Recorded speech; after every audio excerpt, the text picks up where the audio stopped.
இந்திய வம்சாவளியைச் சேர்ந்த சபிகான் ஆப்பிள் நிறுவனத்தின் சீஃப் ஆபரேட்டிங் ஆபீசராக நியமனம். உத்தரப்பிரதேசத்தில் பிறந்தவர். 10 வயதில் சிங்கப்பூருக்கு குடிபெயர்ந்து உயர்கல்வியை அமெரிக்காவில் நிறைவு செய்தவர்.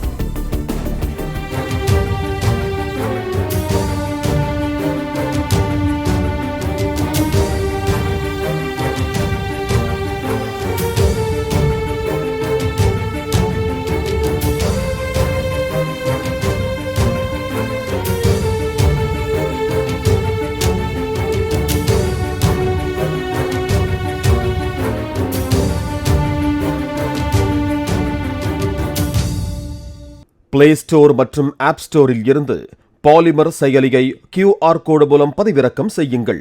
செய்திகளை உடனுக்குடன் பெறுங்கள்.